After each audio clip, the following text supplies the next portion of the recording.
Hey, Simone, good to chat with you and congratulations. Hi, Howard. Thank you. My question is just kind of big picture. You have done everything it is possible to do in this game. You have accomplished everything. What is it that keeps you coming back, and what is it that keeps you driven to continue forward? Um, to be honest, I surprised myself a little bit last year. Everything was based on my physical health and mental health. And, having an opportunity to come here to the Sparks really gave me the confidence and the determination to keep going again, being around a great staff, a great team. Um, to just be here again and help build on the foundation that they're starting here, new beginnings. Obviously, I felt like I can help, and we had conversations about the possibility of me coming back with everything that was going on. And I said, look, if you got some room for me, I would love to be here. And just to be here to give my knowledge, my wisdom, my work ethic, and everything that contribute to building a championship culture here. If I could follow up on it, just you're obviously going to have a place on a team's roster as long as you want to have one. Have you thought beyond year to year? Has any of that thinking changed, or is that still your plan, kind of as you go forward? You know what? I'm just enjoying the opportunity and the possibilities. To be honest, what I do know for sure is that I will retire as a Spark. I will have fun with that situation. I'm just excited to be here. And just thinking of the opportunity to do that, growing up watching Lisa Leslie, Nikki Teasley, Delisa Milton-Jones, and players of that caliber that came through this organization, the things that they were able to do, I just only hope to represent, them as well as this organization as well as I can, and complete my journey, obviously wearing the Los Angeles Sparks jersey. We'll go over to Miriam Swanson with the LA Daily News. Hey there, Simone. Welcome back. Thank you. Wondered what was it about your experience with the Sparks last year that you liked and that made you feel like this is the fit for you going forward? Just everything, the atmosphere, the environment, just the warm and welcoming staff and fans. The love that I got coming here was amazing. And then just being with the team, the work ethic, the way that we went about our business every day, the friendships that I made. Obviously, you see the connection that me and Coop and me and Slim and NECA, Sydney Weiss, all of those players that made it fun for me every day. And not to mention, as well as the staff, having Coach Fisher and understanding, him as a coach and being a player at one point in time at the highest level, understanding mental and physical strains that we face every day, and him being able to make sure that we pay attention to that to be able to be at our highest production rate on the court really helped me feel confident. Like I said before, in my ability to come back knowing that I had somebody and a staff and a crew that would help me be the best that I could possibly be every given day. Any given day, no matter how much time I played or what I was able to give, I was going to be able to give the best that I had that day. Cool, thanks. Thanks, Miriam. We'll go over to Doug Feinberg with the Associated Press. Hey, Moan, good to see you. How you doing? So it was part of the decision also last year you didn't get a chance to play in LA because of the bubble and the virus, that hopefully this year you actually get a chance to play in Staples and in front of the fans in LA as opposed to potentially retired and not have that opportunity, so to speak. Yeah, of course. Everybody wants to enjoy a little bit of LA life, the culture here. Even when I wasn't a player here, I just was one of the places that I love to come to and play and just enjoy the environment, the food, the weather, the vibe of LA. So obviously getting a chance to play in a Staples Center in front of the Sparks fans and being able to do something I love means a lot. So the bubble was great, but it wasn't anything compared to what we know the Staples Center and being in LA is going to be like. Thanks, Moan. All right. Thank you, Doug. We'll go to Chris Haynes with Yahoo Sports. Hey, Simone, congrats on the deal. Thank you. I wanted to ask, a lot of players talk about your peers that you played with. A lot of talk to you, they talk about you in kind of like player coach terms. With that being said, aspirations post your career, is that something you're thinking about? Man, you're like the 1 millionth person that's brought up coaching. Really and truly, like right now I'm focused on like fashion. That's like a passion of mine right now. But I'm not dismissing the idea of coaching because I've heard it time and time again. So it must be something there that I don't see that other people do, especially the players around me. It's funny because Coop, prior to, me signing, was like, Mona, are you coming back? And are you going to coach or are you going to play? And I'm like, coach. And she was just like, man, you'd be awesome as a coach. And just talking about like my energy, my knowledge of the game, just being around, players and being able to get the best out of them, whether it's, I don't know how it is. I don't know what it is that I do. Nobody can actually really pinpoint what it is that I do as a player or a player coach, that I tend to get the best out of players, or at least make them comfortable in their own skin to go out and do what they do well. But obviously I'm here to help and spread light and, help people any way I can. So if that's my path at some point when I put the ball down, then I will definitely, look into that. I will definitely take a moment and really consider that. Congrats again. Thanks, Chris. We'll go over to Brady Klopper with SB Nation. Hey, Seimone, congrats and welcome back. I'm wondering what an off season is like at this stage in your career. Are you, still kind of trying to add new elements to your game, or is it more about rehabbing your body so that you can stay as healthy as you did last season? What have you been doing? What's your priority? Yeah, at this point in my career, what I got is what I'm going to have for the remainder of my career. So it's not really much that I can add that people don't already know. Like, I didn't even know last year that I shot the top 3-point percentage. Like, I just, made plays and took the open shots, which is a part of my game as anyway, but it's mostly about rehabbing, making sure I'm in full strength, full health, and getting ready for a season.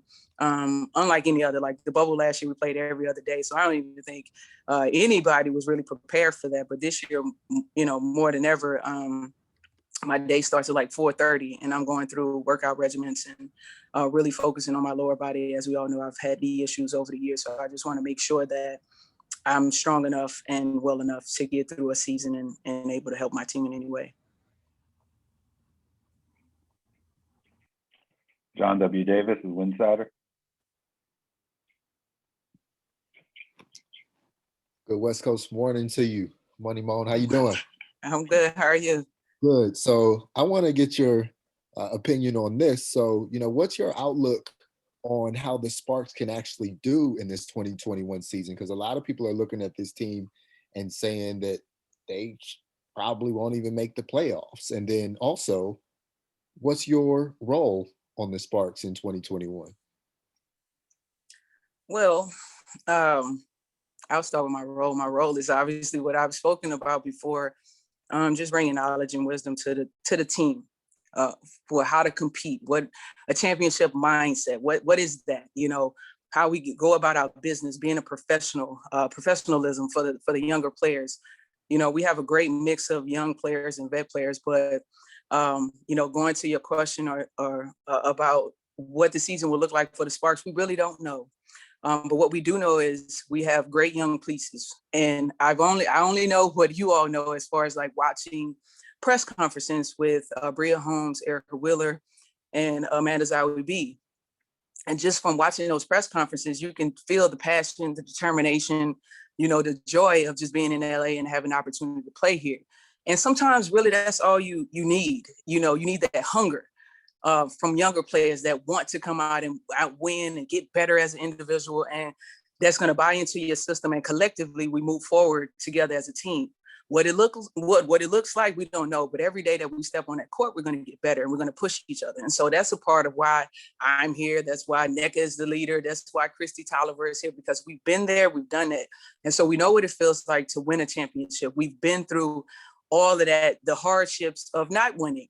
And so we're able to pass on that knowledge and get after it every day and hopefully bring out, like I said, the best in our teammates to finish wherever. We know that preseason, rankings come out, we won't be in the top. But I know for sure we won't be in the bottom because of what we have within us. We just have enough fight, and you can see it, you can hear it, you can feel it as we move forward. A lot of things you can't really factor in. I know as a media, you look at stats and everything, but some things you just really can't, the heart, the determination, you can't really factor that into a stat sheet, and how hard people go after each other and how hard people compete every day really distinguishes winning and losing a game. And so with that, I just think we're in a great place to just, like I say, build without having the spotlight on us. Well, other than the LA spotlight, but like the focus being on us and the expectations being really high. We can just kind of build every day behind the scenes. Go to Hugh Hopkins with Double Clutch UK. Hey, Seimone, congratulations, and thanks for taking the time to talk to us today. I wondered, last year when you joined the team, it was sort of considered a finals contender. This year, it's a bit of a different situation, as you just sort of discussed. But personally, I think you're going to be making the playoffs. But how far do you think you can actually go with this group? We don't know. We're just going, like I said, we're going to get after it. Like every year in training camp, every team says the same thing. We're going to the championship. But some teams don't know how to do that. Some teams do know how to do it. Some teams, barring injuries and everything, it takes a lot. It's more that goes into winning than just the points that you put on the board. Like team chemistry is key. Being able to have that attitude that when things get hard, we don't fall apart, we fall together. And so that's what we're looking forward to. We don't know. And we're not, obviously our expectations are high for ourselves, but we can't just say, oh, we're going to finish first. So we don't know. And that's the beauty in the journey, is just to allow it to be whatever it is going to be. And when we look up after all this hard work we're doing, we take a breather and we take a breath and we look up, and we're at the top and we're surprising people, then whoop, we still got more work to do. We put our head back down, we keep getting to work. But if not, we still got work to do. So no matter what, we're working toward whatever our individual goals and our collective goals as a team is. And for everybody's going to be winning the championship, but every day we're going to set goals for ourselves to get better at something, defensively, offensively, game plan, scheming, side OB, BOB, like the strategy of the game. We're going to get better every day. And wherever that lands us, we're going to make the best of that situation. Megan Hines with the Swap Report. Hi, Simone. Congratulations on your signing. I just want to ask, since you talked about getting into fashion as you're in later career, I know you did like the shoe surgeon school class. Is there anything in the works of you trying to make your own shoe down the line, or is just as something for practice? It was both. I was practicing. I wanted to learn. As you may or may not know, like I'm a sneakerhead, so I have too many shoes for a person with only 2 feet. Like, so I really enjoyed the process of learning, of creating. I'm a person that likes to try new things, experiment, especially when it comes to fashion. But ultimately, it is what you said. I do want to design my own sneaker at some point, or possibly, collaborate with a bigger brand to bring what's necessary to the market. Women's sneaker line, to be able to give women in the W an opportunity to create their own sneakers someday and have a place to go to do that. And we can celebrate that as well. Has allowed the fans the opportunity to enjoy it and purchase customized sneakers for some of their favorite players. Thank you, Megan. We will go over to David Yapkowitz with the next. Hey, Simone, welcome back. Thank you. You shot last year about 54% from 3-point range, second highest mark for your career. A lot of that was at the small ball 4. I'm just curious as, just kind of how was that last season? Because you've primarily been a wing for much of your career. Playing kind of the forward position there. And do you think that, especially this season, with Candace gone, that you might see a lot of time at the forward position? I mean, it's a possibility. To be honest, I didn't know last year. I was, whatever Coach Fisher needed, whatever the team needed, that's what I was going to do. So if it was bringing the ball up the court, that's what I was going to do. If it was playing the 2, the 3, the 4, that's what I was going to do. And it landed on the 4, being that, certain players didn't come to the bubble, like the roster changed, and it worked out well. I was able to use my guard abilities and the fact that I'm a big guard to really be effective and efficient at the 4. And it could be the same this year, maybe in spurts or spots, or maybe the entire year I'll be at the 4. I have no idea, but I've kind of prided myself on being a big guard and being able to be versatile and do certain things. Even early in my career, I would post up a little bit. I'll bring some of the bigger players that played the 3 out, to the wing and use my speed to get by them. So this really is, the only thing is the physicality and the rebounding. Like as a guard, you don't rebound as much as a 4 and a 5 does. So you really have to get in the mindset of actually going to get the ball. And so that's just something that's a matter of, like I said, practice, and then switching the mindset of going to get the ball and being efficient in setting screens and doing what's necessary to put yourself and your teammates in a great position. Thanks, David. We'll go over to Charles Hallman with the Minnesota Spokesman Recorder. Good morning, Seimone. How are you? I'm good. How are you? All right. Jonelle's daughter's running and walking now. She's not talking yet, so she ain't said hello to me yet, but she's doing everything. All right. Tell them hello. I will. I'm glad you're doing well. I'm doing same as you. A lot of questions have been asked about your off season and things and coming to LA, so I won't bore you on that. But I do want to ask you about the recent announcement that LA and 3 other teams are going to be a part of a partnership to combat racial and health inequities. I know you've been big in social justice and racial issues over your career and your life. Talk about that, if you know about that, and how you feel about continuing your work in that on the court and off the court.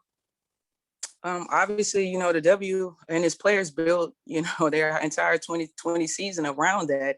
And to know that the Sparks have now partnered with a brand or a company that will continue those efforts, it means a lot as a player. Obviously, you've been around since 16 when we started our journey in Minnesota. We're wearing the shirts and everything. So being able to use your voice and obviously have the support, of an organization that'll allow that to happen and that will amplify your voices as you move forward with your efforts, it definitely means a lot. So I think it goes for me and everyone else. We're thankful to be in a position of an organization that allows this to happen and that will basically create the change that we hope to see in our world and our society.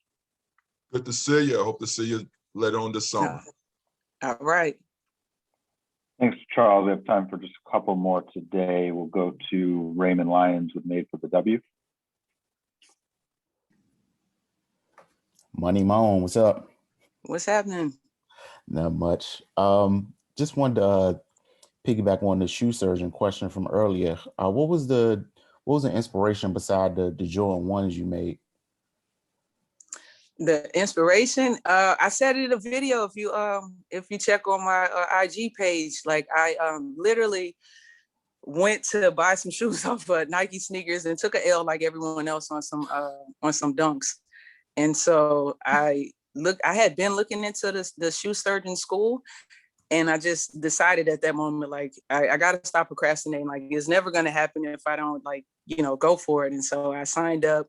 And I actually spoke to him prior to that when we were in Chatsworth getting ready for the bubble. I did an interview with the shoe surgeon, and we talked about it, and I told him I was going to sign up for his December class. And when I got off of that interview with him, I signed up for that December class and then went in. And the inspiration was not getting the shoes on Sneakers Hell that I created my own custom Christmas shoe in there. But I think for me, like I said before, it was more the process, going through everything from picking fabric to learning how to sew. I haven't sewed since like middle school. So that was great to pick that back up. It gave me an opportunity to relive some passions that I had prior to like picking up the ball and doing this for the last 15, 16 years. So I think, just for anybody that a lot of people after that was like, should I take the class? If you're interested in understanding sneakers, the business of it, or just designing, it is worth the money. It's worth the time. I think you should take it. And I think it will help you on your way, because a lot of people have built their own personal sneaker brands in their own little communities and customization shops and stuff like that, just based on going to the shoe surgeon sneaker school. So it's definitely a great opportunity for all, creatives, and especially sneakerheads. Thanks, Raymond. We'll go to Chris Camello with Nightcast Media. Hey, Simone, congrats on the new deal. Chris Camello here from Nightcast Media. I just wanted to talk about a little bit more on being more of a vocal leader, especially with the departures of Chelsea Gray and Candace Parker. Is there any more you can do as far as being a vocal leader, like, trying to pick up that slack that those two left behind? Yeah, obviously, it's 2 big losses, but you got to step up when your opportunity presents itself. You got to step in, and though those are big shoes to fill, I've been preparing for this. I've done this before. As far as being a vocal leader, it took me years to get to that point. I was always the leader that led by example, and obviously in my older age, the leading by example is only going to go so far. But words and the way that you talk to people, communicate, it goes a long way. And the effectiveness of that, being able to criticize and receive criticism, to get the best out of our team, or helping players understand, especially collegiate players, as terminologies and things like that change when you enter professional ranks, what we do, defensive schemes and what that means and how that sounds, or offensive terminology as far as how you want to set certain screens and stuff like that. Like, you can definitely, me being in the league has heard every different terminology, basketball terminology you can think of,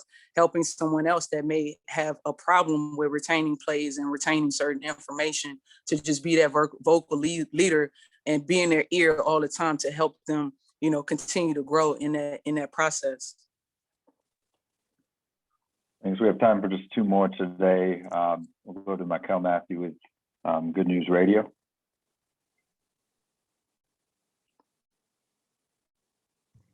Hey, what's up, Simone? It's Michael here from TGN Sports.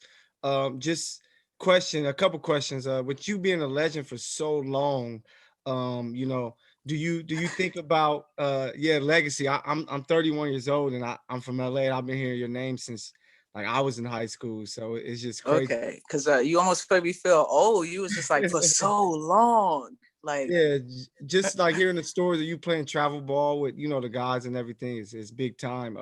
So do you ever think about legacy and how you want to be remembered when it comes to you and the game of basketball? Nah, I just did the work, and I think like you, who can sit here and tell me about myself better than I can probably tell you, that was me. That's my legacy. Like, for you to be able to tell me all of my history, my stories, hearing about playing against guys and this and that, like, I've always prided myself on my work and putting that out there. Like, I never sat down and thought like, oh, I want people to think this, and that of me. And I want them to celebrate me. Like, I never did this for celebration.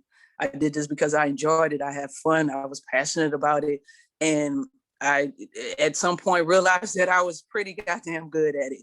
And so I continue to pursue it, but I never thought about legacy. I figured the people that got the chance to watch me or play against me, compete against me would determine what my legacy was, because of the respect that they had for me and, the admiration that they had for me. So you all set the standards for what my legacy was, because my work is already done. I'm fulfilled with everything that I was able to do, as a player, as a competitor.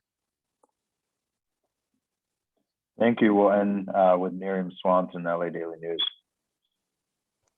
Hey, Mon, just one more for you. I wanted to ask about Nneka. Obviously, last year was like such a big year for her, not just on the court, but off the court. And now this year with the changing makeup of the team, how is her role changing in LA, and what do you expect from her? I mean, she's, like I said, she's stepping into some big shoes, but Nneka's been here. She's been one of the leaders of this team. She was the MVP just a few years ago. So, you know, I think now more than ever, she's in the spotlight and everyone's looking at her to lead this team. And she's over qualified and capable of doing so, as we can look back at her track record of her basketball career and the things that she was able to do at Stanford, which I didn't know until USA basketball trip, that she went undefeated, you know, what, for 3-4 years at Stanford on their home court or whatever, which is ridiculous. But that just goes to show what type of player she is and what type of leader she is. And so with that, I think it's going to be more the same, but just amplify it. Like, she knows it's her time. And so she'll, you know, gracefully step into this position and lead the Sparks and build on new beginnings that we're now looking forward to.